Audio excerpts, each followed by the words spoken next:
إذا ألقى الزمان عليك شرا وصار العيش في دنياك مرا فلا تجزع لحالك بل تذكر.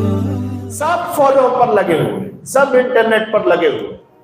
جتنا بھی ہمارا فارغ وقت ہے، جتنا بھی فالتو وقت ہے، وہ سب کہاں لگ رہا بھائی؟ امانت داری سے بولو، کہاں لگ رہا؟ فون میں لگ رہا. سب کا میرا بھی لگ رہا، آپ کا بھی لگ رہا ہے. لگنے میں بھی فرق ہے باپ. میں کہاں لگا رہا ہوں، آپ کہاں لگا رہی، اللہ وہ بھی دیکھتا ہے. یہ سمجھ میں آ رہا ہے؟ آپ صحیح جگہ لگا رہے ہیں، میں غلط جگہ لگا. کیا اقبال بھائی وہ کہتی دیکھو میرا فون کا استعمال زیادہ سے زیادہ ہمارا فارغ وقت فونوں کے استعمال میں. اور ایک بڑا مرض یہ ہے کہ آج کل ہر چیز ہم کہاں سے لے رہے ہیں؟ فون سے لے رہے ہیں. ایک چھوٹی دعا بھی یاد کرنا، یوٹیوب میں سرچ کرتا نہیں کرتا ہوں، کس میں سرچ کرتا؟ گوگل میں سرچ کرتا. وہ پڑھنے نہیں آیا تو بھی انگریزی میں سیکھتا. اور یاد رکھ لو، عربی کو عربی لہجے میں پڑھو گے تو فائدہ ہوگا. عربی کو اگر انگلش کے ذریعے، کنڑ کے ذریعے پڑھنا چاہو گے تو ان الفاظ کا کوئی فائدہ نہیں ہوگا. اللہ بھی دیکھ رہا بھائی، کیا چپکے بیٹھ گیا؟ انہیں میری محبت میں، اللہ کے نبی کی محبت میں عربی سیکھ کو پڑھتا کہ نہیں پڑھتا؟ سیکھ کو پڑھا تو فائدہ دیتا، نہیں سیکھا تو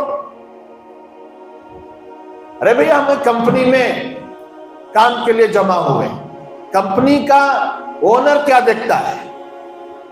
ہمارا ایمپلائی ہمارے رولز ریگولیشنز کے حساب سے کام کرتا کہ نہیں کرتا؟ میں کام تو کر رہا ہوں اس کمپنی میں اور رولز ریگولیشنز فالو کر رہا ہوں اس کمپنی کے. کیا خیال ہے؟ خوش ہو جائے گا ایم ڈی؟ ارے ہوگا کیا بھائی؟ یہی تو مسئلہ ہے.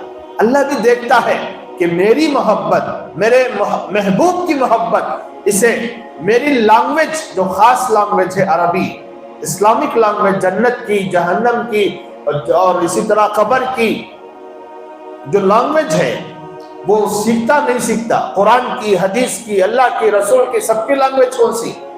عربی ہے. تو ہمیں کم از کم چھوٹے چھوٹے دعائیں بھی اگر عربی میں نہیں سیکھے تو یہ شرم کی بات ہے نہیں ہے. اب وہ سیکھنے کی کوشش انہیں کس میں کرتا سو؟ انگریزی میں. بتاؤ، وہاں کاف کو بھی کے یوز ہوتا، قاف کو بھی کے یوز ہوتا، خا کو بھی کے یوز ہوتا. اور عربی میں مخارج کا اور قواعد کا بہت بڑا دخل ہے. اسی لیے قرآن میں اللہ نے صاف کہا ہے، سوار کر پڑھو گے تو مجھے اچھا لگے گا، بغیر سوارے پڑھو گے مجھے اچھا نہیں لگے گا، میں سنوں گا بھی نہیں. تجوید کو علماء نے اسی لیے اتنا پروموٹ کیا کہ تجوید سے سیکھو، تجوید سے سیکھو، ترتیل سے پڑھو، صحیح کر کے پڑھو. پڑھنا مقصد نہیں، اللہ کو جیسا سننا پسند ہے ویسے سناؤ. محبت تو ہم اللہ سے کرتے ہیں، اللہ ہمارا محبوب ہے. تو اب ایک محب کا کیا وتیرہ ہونا چاہیے، ایک محبت کرنے والے کا کیا اسٹائل ہونا چاہیے.